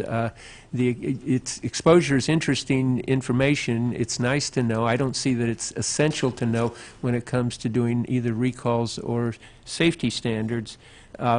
And so I'm just curious, this is almost $1 million of expenditures. Can you give me a more concrete idea of how this is going to help us do our job? Yeah, I think this is often where I get into a place where I want to cite specific products, but then it seems like I'm stepping into policy areas. So I'm trying not to do that. But for example, if we were concerned about the uptake of the Internet of Things and how many people actually have these things and how many are using them, didn't know when I bought my oven that it actually was enabled for this stuff, but it is. I'm not using it that way. Could I be? I don't know. Things of that nature that we think would be usefully informative to understand the risks that are out there, and especially if it's your task to decide what's an unreasonable risk, then you might want to consider how often things don't end up in an adverse outcome as much as you're considering how often that they do. But again, that's certainly your judgment to make. Yeah, and again, for me, the starting point is what's hurting or what's killing people, and then we can look at exposure. But in picking up on a point that Commissioner Biacco made, I don't think we need to let the perfect defeat the good here. I think we generally have an idea about what the exposure is, even if we don't know precisely. We can go to the industry, we can find out what industry sales are, and we can get a general sense. This is providing to me a greater level of specificity than I'm not certain we would have. And I wanted to just ask about this modest $75,000 expenditure on IoT. And maybe just because it's in the news, but it's been in the news constantly about how the Russians and the Chinese are hacking every system that exists. And maybe we're just too small not to have been hacked in a more fundamental fashion. But without detailing the specific security steps we're taking, if we're going to do this project, have we set up proper security to do this, to understand issues relating to IoT? Yeah, I think the plan would be there would be an isolated network, not attached to any of our working networks, to do that kind of testing that would provide those security. I don't mean to jump around, but on item 7, the business process review for IT modernization of the integrated field system, can somebody give me an example or two of the topics that would be addressed? Is this going to be placement of field staff, training of field staff, computer support, organization of field staff? Can you give me a better idea of what's involved here? This, your 6. Oh, I item beg your 6. pardon. It's Yeah. item 7 on my list of questions. Item 6 is really related to modernizing and providing a case management system for the regulated area and within compliance. And this process review, before we went out and built a new system based on our process that we've been using, was to make sure and do a review to say, is there a better way to do this? Have we, do we ask for 10 samples because that's what we've always done? Is there a better way to process that? And then that feeds into the requirements piece for the development of the system. So it's part of, let's make sure our processes are good before we get to the business requirements for system development. One last question at this point. I'm looking at Project 10, Child Strength Measurement. We went out to 5RP and we talked to staff, and we were asking, would additional resources move the tip-over project more quickly? And I think we were told that throwing additional dollars wouldn't necessarily help.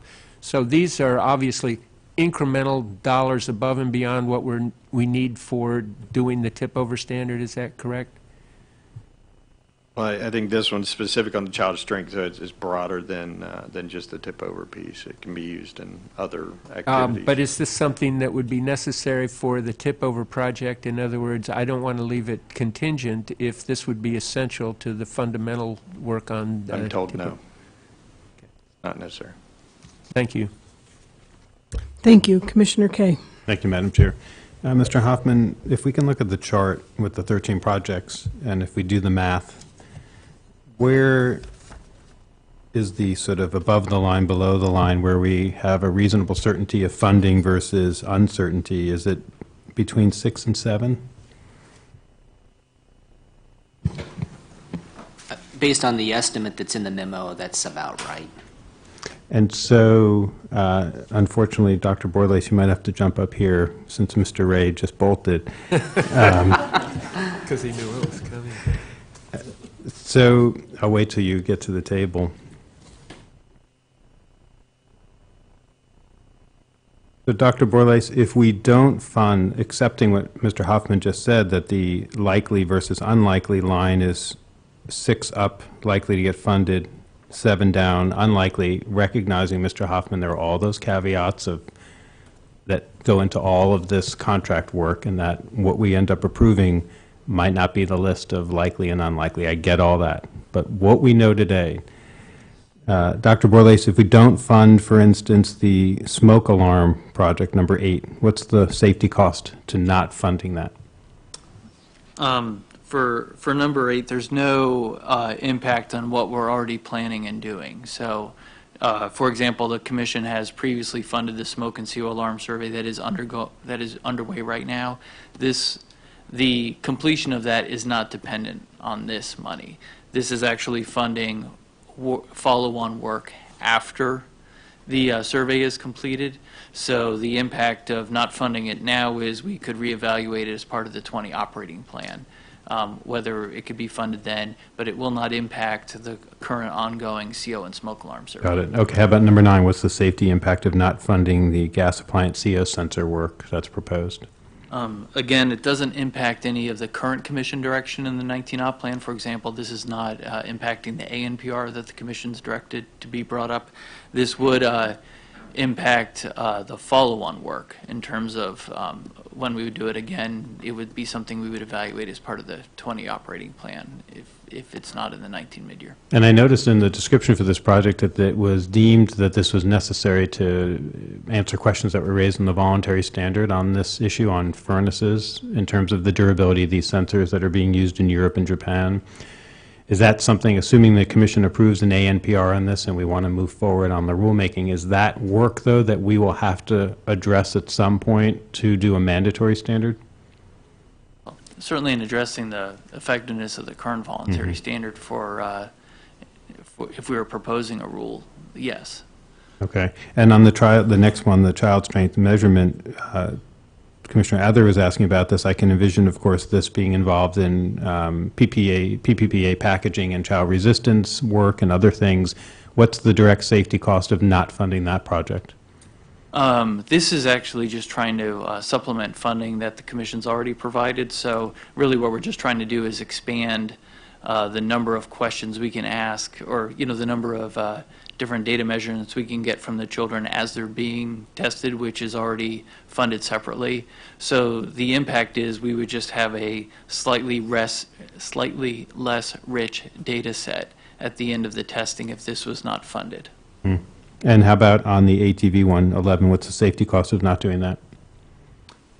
This is the last piece of that multi-year data. The direct safety would just be really understanding for what's out there, for example, designs that are coming from Australia, et cetera, what is the impact? But there are a number of other technical reports that have already been funded that will already be published. So this just doesn't complete the effort that we've invested the time and the money on, and it would limit in some way the amount of technical information we then bring to the voluntary standards organizations. This whole ATV effort has been focused on putting together all this technical information to go back and work with the voluntary standards organizations. It would just provide kind of a less fulsome picture than we planned in going back to them.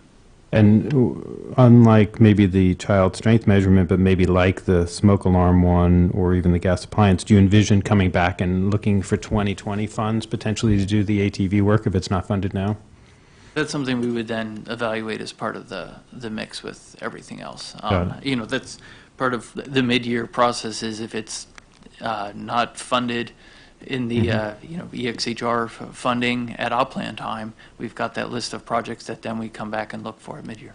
Right. Okay. Thank you. That's been helpful. Mr. Ray, you benefited from Dr. Borlace jumping in your absence. Mr. Hoffman, there are three, it sounds like there are three IT-related projects in this. There's the IFS modernization, there's the e-commerce work, and there's obviously what you've described as mid-year 1 and 2.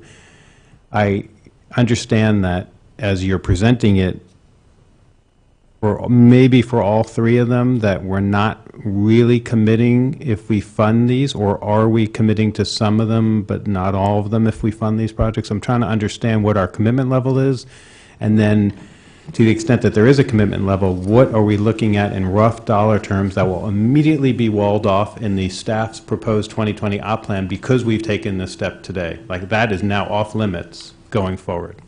I like the way you phrased that question. I think that provides clarity. So first, let me tackle the results, and then I'll tackle the fencing question. So let's just go through them. So project 1, the commitment there is to have a plan and an implementation plan that we can then get back together and evaluate, whether it's in a forum like this or through the executive director, and then ultimately probably the operating plan.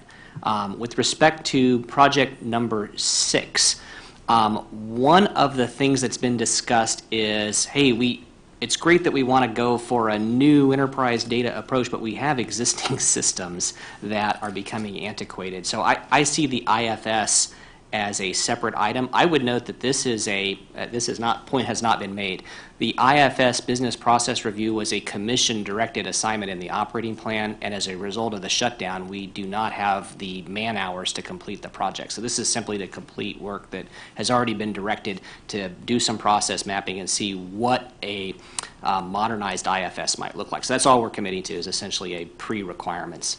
And then with respect to e-commerce concept of operations, there's an IT component to this. I see this as a more programmatic proposal. I don't want to misstate it. It's in Dwayne's area. But I would say that I wouldn't characterize that one as an IT. With respect to fencing for 2020 operating plan, in the timeline slide that I proposed, number 13, I think I tried to make this clear that there wouldn't be money necessarily fenced in the 2020 operating plan. I think we would be coming back to you in May of 2020 as part of the mid-year process for additional work. You'd be much more likely to see a startup request in the next OMB budget this September. So if I'm hearing right, none of these projects would fence any 2020 money in the staff proposal? At this time, there's no recommendation to do that. The 2020 has already been formulated. We're going to put a 2020 operating plan before you. I don't want to prejudice the recommendations of the executive director, but I also don't want to put the cart before the horse. This is a concept. Get your reaction to it, put the plan together, and then I think my advice as a CFO would be to follow the budget process at that point. Sure, and that's very helpful. I appreciate that response. And then Dr. Borlace, in the remaining time, back to you for a little bit. There's no, there were no adjustments proposed in the mid-year, and obviously a mid-year is a half-year adjustment to our operating plan. It doesn't stand alone. This is, in essence, an amendment, a proposed amendment to the Commission's operating plan, but there's no proposed amendment to any of our mandatory standards tables work or our voluntary standards table work. Does that, should we read into that staff anticipates hitting every objective that is in the operating plan for both the mandatory standards and the voluntary standards?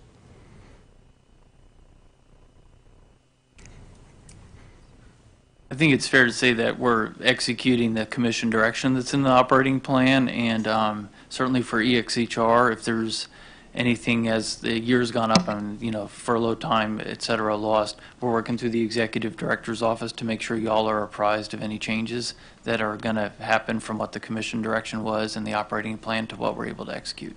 And I guess I'll ask the flip. Is there anything that staff knows now at this juncture it's highly unlikely that target will get met that's currently in an operating plan for either the mandatory standards or really the mandatory standards, because voluntary standards, there's no target, it's just a dot? Well, we've had the previous discussions about the crib mattresses, the supplemental crib mattresses, NPR working, like I said, through the process, executive director, and then also in our briefings to each of the individual offices. That one specifically talking about the challenges we're having in meeting the commission direction in 19 on that one. But it's still, you're not proposing any changes at this juncture to the mandatory standards table? We did not propose any, no. Okay, thank you. Thank you. Commissioner Biocco. Thanks. I'm sorry if I jump around here. Okay, I got to ask you this because I'm a little confused. Maybe it was my notes, and I know you're very precise. So when I add all this up, so we have in the summary, there's 4.9 million to spend. Projects add up to 5 point something. That's $100,000 difference, right? And 75, we have a project here that for IoT, which I think is important. And then when we spoke around the budget time, I was under the impression that there was $5 million available that we would be anticipating in mid-year. Now I'm hearing 3.5. Can you just help me put all those numbers together? Sure. First off, I've been caught. Let's see, which one was it? Project number 4, saferproducts.gov.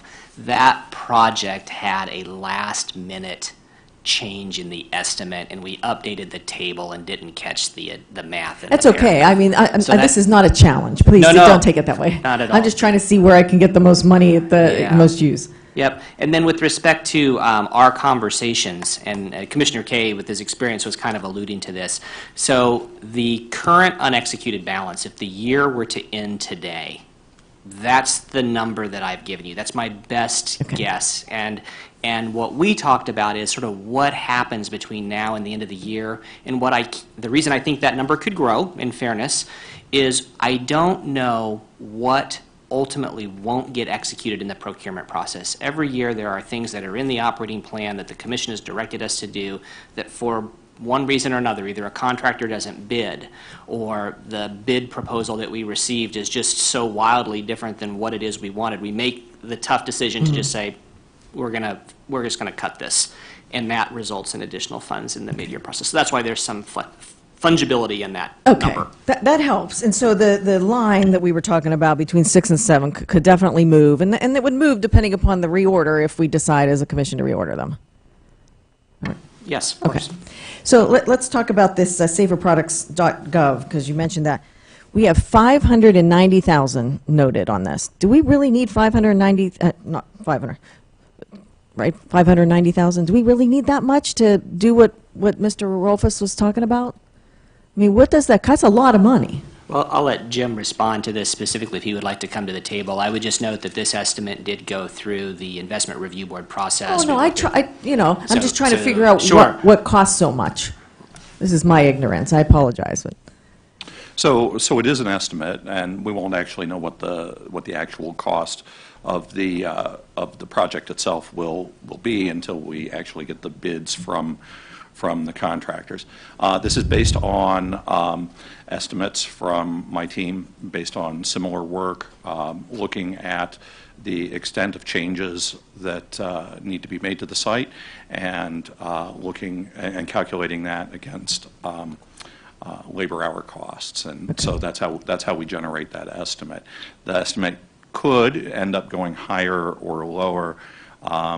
And there's also the possibility of making some adjustments in terms of which requirements actually go into the formal contract or not. But right now, this is the best estimate that we have, and it is somewhat of an evolving process. Okay, so my questions here are really designed so I can make a decision as to if I have this pot of money and this pot of money, where do we get the most return for that expenditure? And so when I look at 590,000 on saferproducts.gov, which we all agree needs to be updated, and compare that against, right now we have 1.45 million on the mid-year 1 and mid-year 2, which I think everybody agrees needs to be done. And we're investing in that. So comparing those two, I'm just trying to get a better feel. And then let me take that a step further. So I heard about two projects. One was the smoke alarm survey, which we have 150,000 attributed to. Excuse me. We have NCARE, which is also a survey that we have almost $1 million attributed to. And projects mid-year 1 and 2, we need to do to analyze that data. I mean, getting more data does us nothing if we can't analyze that. Would you agree? I would say the analytical challenges that we've talked about with our incident data are sort of independent in the data that we'd expect to get from the survey. Analytically, it doesn't present to us the same challenges. Why not? Because it would be more structured and more confined in terms of what we're looking for. We would have a set of questions that we were asking people and having them answer it. And so just the scope of the analytic task doesn't compare to finding anything potentially dangerous in the incident data. So, I see. Okay, so we're not going to really find out anything, for example, in NCARES about whether something's dangerous or could cause harm. We're getting what people are using, right?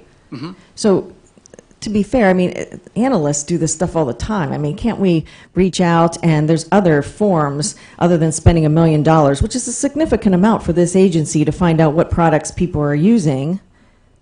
It's a gap in our knowledge, but it's not as big of a gap as it is in our system. We got big gaps in our system. Yeah, I think I felt it my responsibility to bring this to you as something to consider, but it's certainly up to you to decide how to move forward. Okay, I just want to make sure that I'm not making assumptions, that's all. Which one of the projects, or which project or projects on the list of 13 best complement mid-years 1 and 2?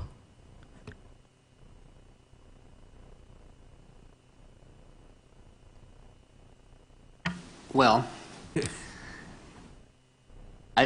I would say the one that, I wouldn't say, I don't know if complements, I would say the one that to me is related would probably be mid-year 13, because I do think that e-commerce programmatic strategy would inform the system piece.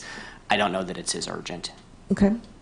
And how about number 6? Because I think when Elliot was asking these questions, I wrote down, well, why isn't this part of mid-years 1 and 2? I mean, shouldn't this already be funded, this identification or modernization of our integrated field system, or do I just not understand? I think we just viewed that as a different need. So this is, we don't have one in our regulated product area. We need one. We've got it. We put that in the mid-year, or it was in the operating plan, as Jay pointed out.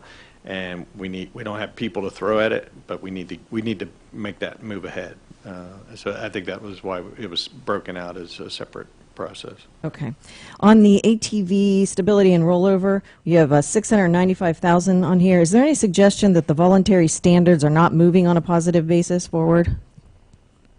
This specific project was part of a multi-year ATV plan that the XHR staff developed several years ago, and so this was bringing that last project to bear. It wasn't necessarily tied to voluntary standard activities or Okay. any of the work See, associated. I thought I understood George say that it would give us more data to go into the voluntary standard process and be, have more information. That's what confused Sure, me. yeah, it gets the proof of concept on these occupant protection devices, and that may drive some recommendations in that area. I wouldn't want to say there's nothing that we received, but what I was trying to get at is I don't think the voluntary standards were driving the activity. It was. No, I know that. I mean, I'm just trying to see if you just said we might give us some information that may help us for 700,000. Sure. And I wanted to know, is there any reason to believe that we really need this, that there's some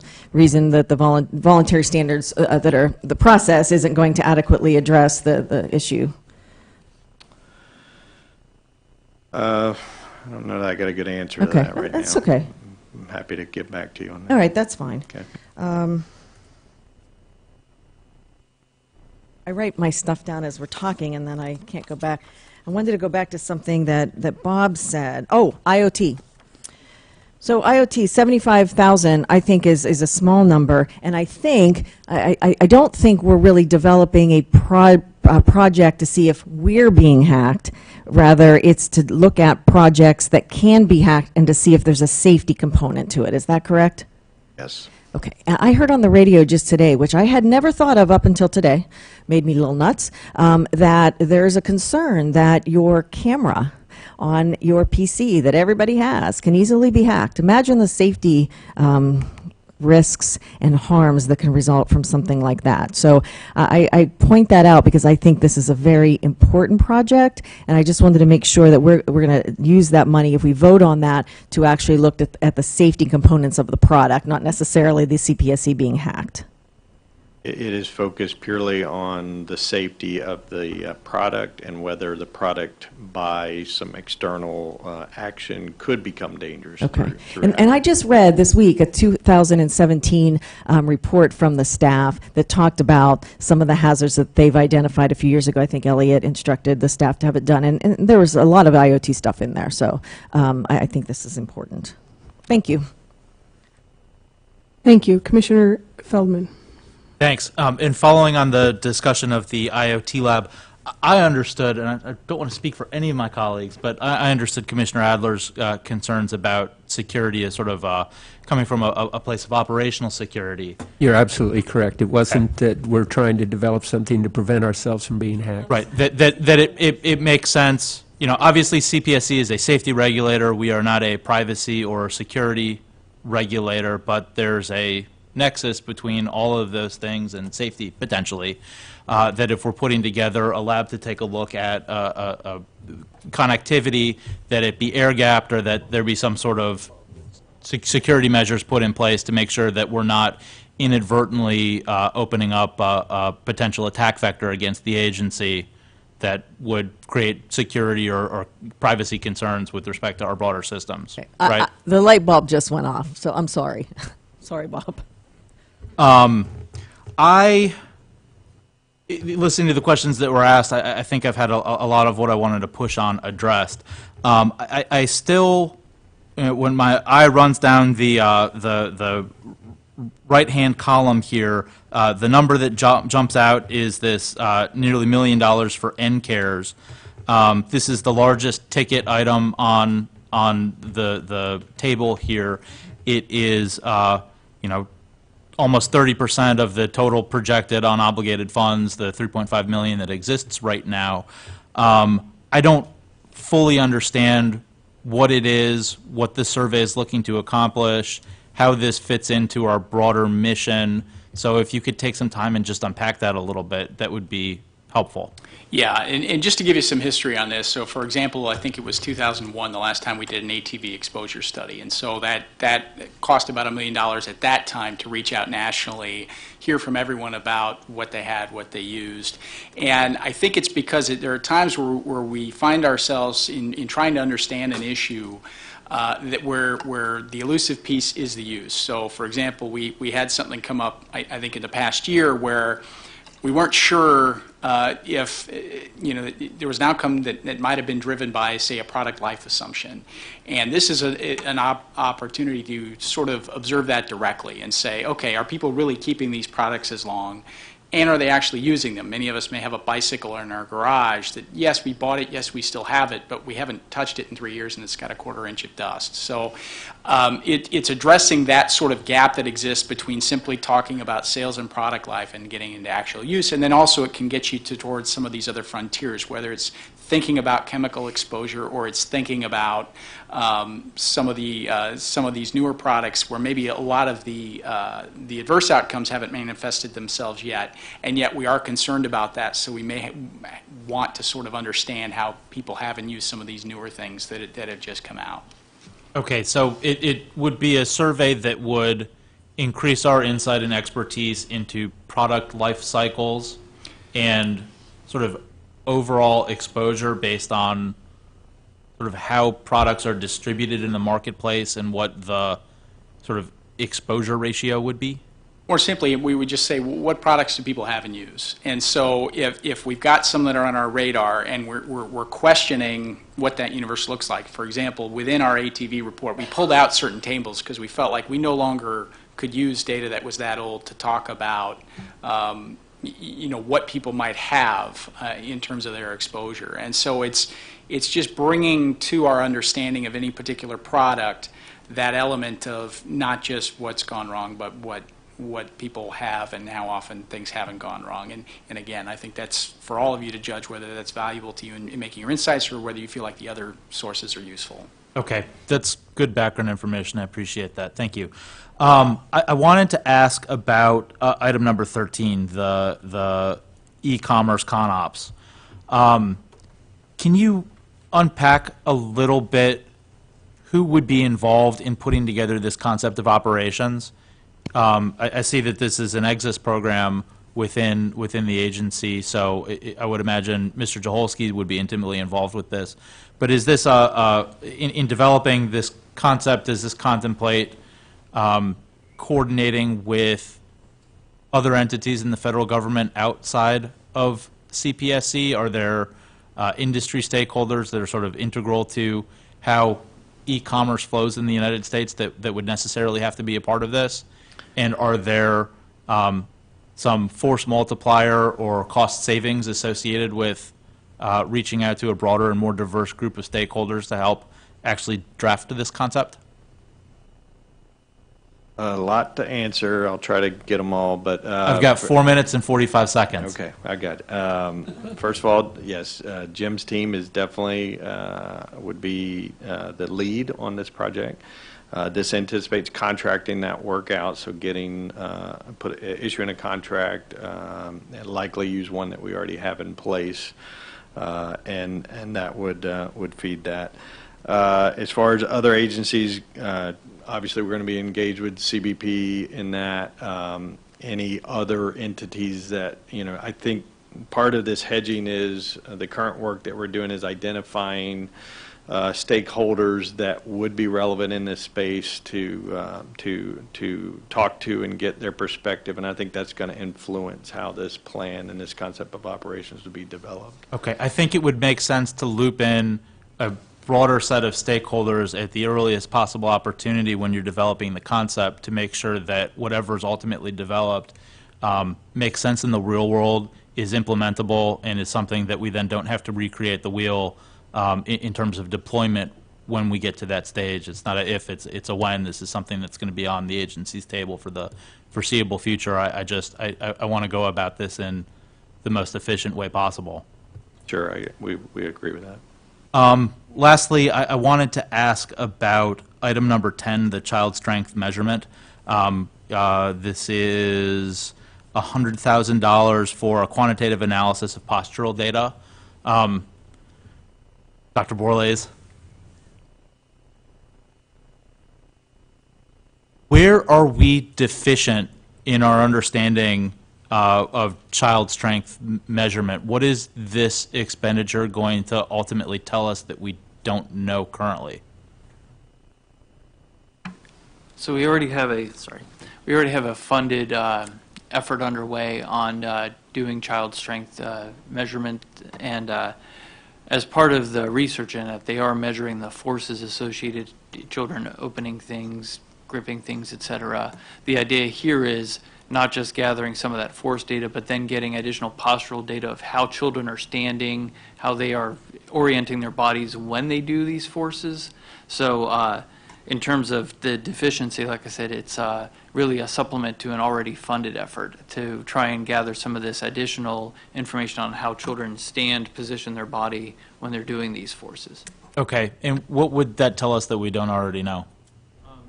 The Or original maybe effort more to was- the point, how is that useful?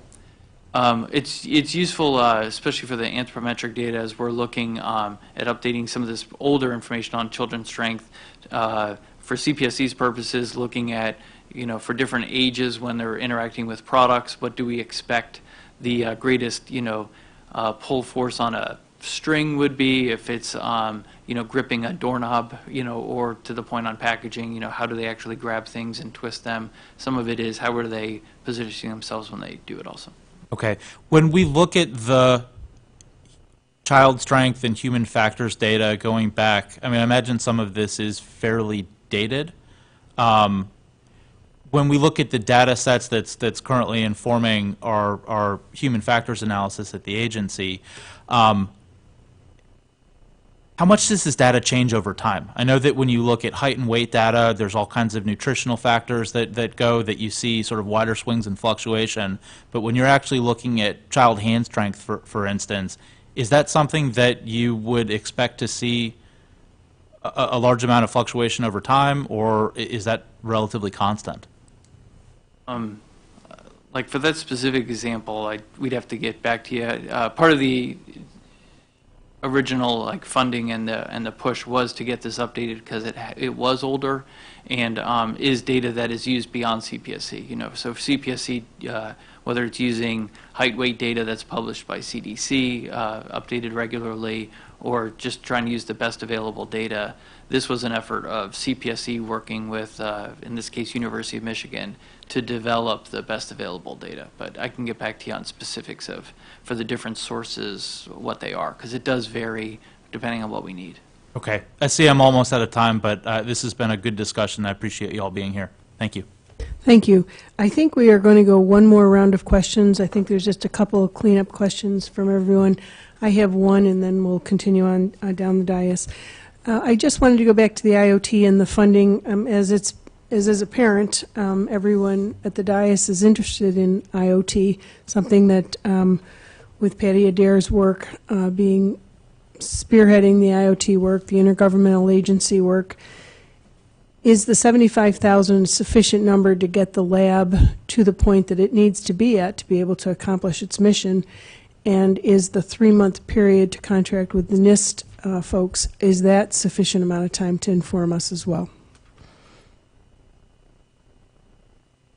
I think where we're at this point, and when we were looking at what's a right project for mid-year, I think we made that assessment that this would be good. It would help us advance our knowledge of that. I think as our team is always capable of coming up with lots of new ideas and broader projects, but I think this is ripe for where we're at in the process. Thank you. And one last question, because there has been quite a bit of discussion about NCARES, and it is expensive.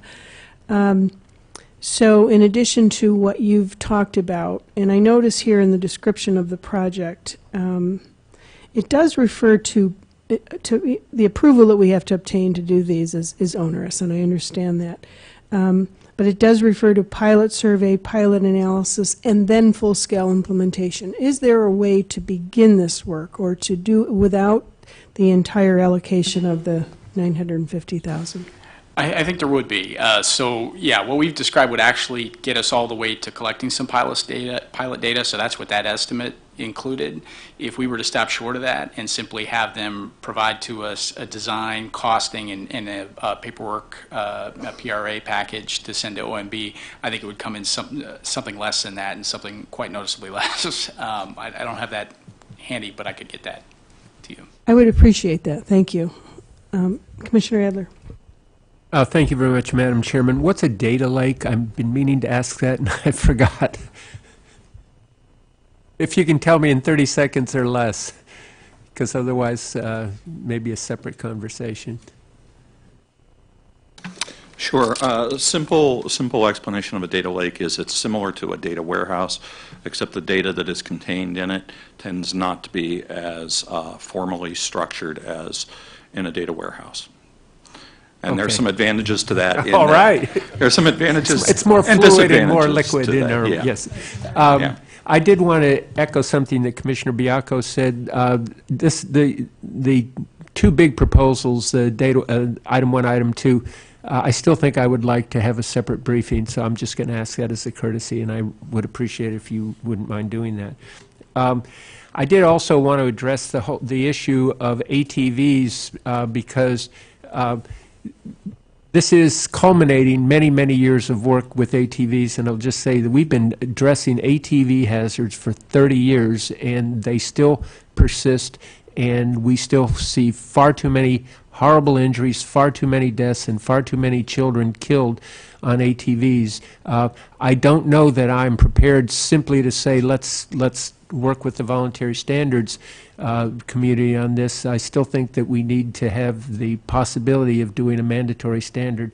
So this to me is probably a bigger project, especially if it's the culmination of work that we need in order to decide whether we move forward, either prodding the voluntary standard sector or moving to a mandatory standard.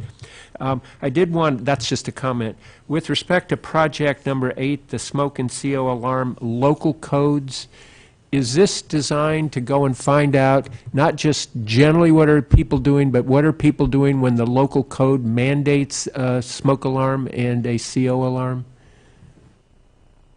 Yes, it is, as you may know, different codes throughout the country I do know, require yes. different pieces, and this is to correlate our data that we had with where they were and what was the code applying to that. And I'm curious about the protocol, and I don't want to get too granular, but this is one where we tell people in advance that we're coming to interview them about whether they have a smoke alarm or a CO alarm.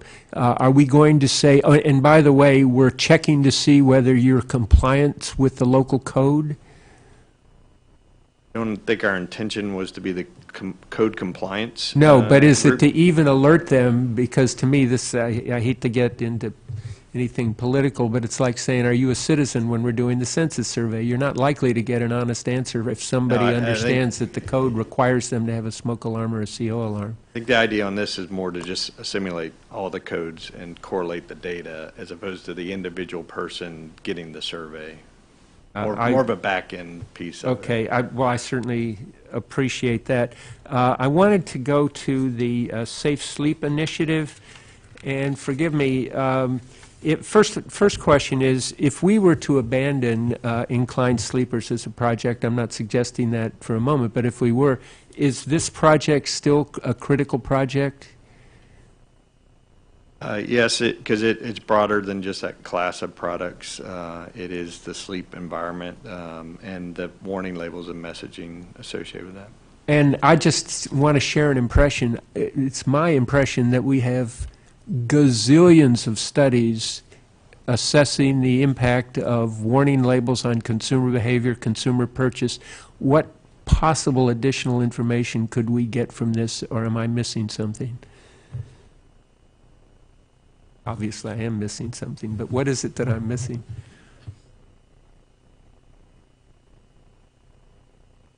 I don't think you're missing any additional other than the description staff has in there. I think those are my questions. Thank you very much. Thank you very much, Commissioner Kay. Thanks, Madam Chair. Mr. Hoffman, just one more question. In our last round, we were talking about fencing, and I think by that you were not talking about the offloading of stolen goods. You were talking about carving out budgetary funds on a going forward basis. One project I didn't ask about was NCARES and whether if we fund NCARES now, is there fenced money in the 2020 operating plan? Because that does say it's a multi-year effort. I would need to work with Steve and evaluate that if this item was ultimately approved and funded, but we haven't prejudiced the next operating plan with fenced funds at this time. Okay, so if it sounds like, and I don't want you to get ahead of yourself, it sounds like that you haven't anticipated that this would be funded and put it in the proposal, at least that you're working with.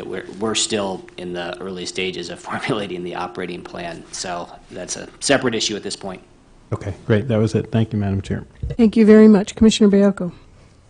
Just a hypothetical. When I add up the things that I would like to see us do, and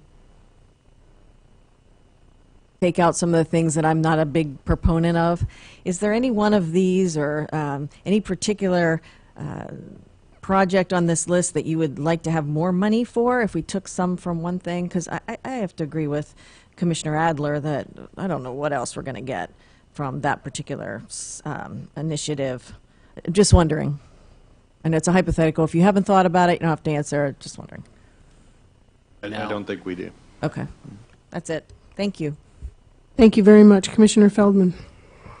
Thank you. Turning back to item 7, the IoT lab, that $75,000 buys us what? Is this increased staffing and bringing on new FTEs to help service the lab? Is this equipment and device acquisition? Is this sort of rent and physical real estate? I'm still a little unclear on what exactly we're purchasing with this 75 grand. Sure. So ultimately, it's a study, but that involves technical advice from NIST and that, and also the purchase, procurement of products and some limited networking piece to put it all together to do the study on the products. Okay. I thought this was a little bit more broad-based than just a study. But it sounds like it is. It sounds like there's Yeah, I mean, the there's outcome will actual be- acquisition Yeah. to get a lab up and running. We got to buy some products. We got to put them, network them, and then we're going to do a study on the products. But George can add. Mr. if Borlase, Dr. Borlase, did you want to jump in? Just that a lot of the funding when we're talking about with NIST is through an interagency agreement, so it's not us hiring an FTE, it's an interagency agreement with NIST to have some of their expertise come in. Okay. Commissioner Feldman, would you yield for a second if I can follow up on what you're asking? I'd be happy to. So, thank you. Is this scalable, meaning if we move money away from one of these other projects, let's say that $100,000 and it's now 175, could you do a lot more? And if so, what would that be? Thank you, Commissioner Feldman. I don't know, and I don't know in that when we put it together, when we discussed with NIST the idea, the scope of what we came up with was the 75K. So, in the discussion of what we wanted to do, the answer was 75K.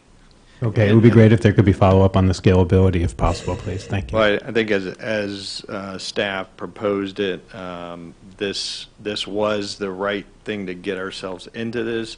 I think if we start looking at broader and scaling, we may have issues with the ability to accommodate this product. We're talking about physical infrastructure impacts within the laboratory that are not anticipated, and I don't think we can react to that at this point.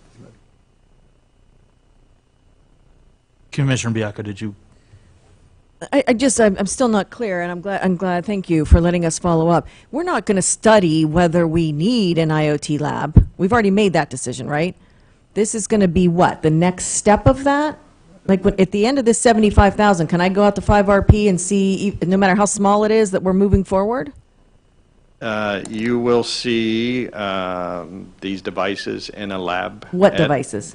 Whatever the IoT connected devices that we procure. Okay, so we are going to look at actual consumer products? Actual consumer Okay. products. That makes me feel better. Yes, and so I think where I'm hedging here is this lab term, and I think it's, you can take a little piece of a part of a building and call it your lab, or you can create a whole lab, and those are very different cost structures. That's why I'm a little hedging on that. Which is why I'm asking about it, because I can't visualize it either. Okay, thank you. Thank you, Peter.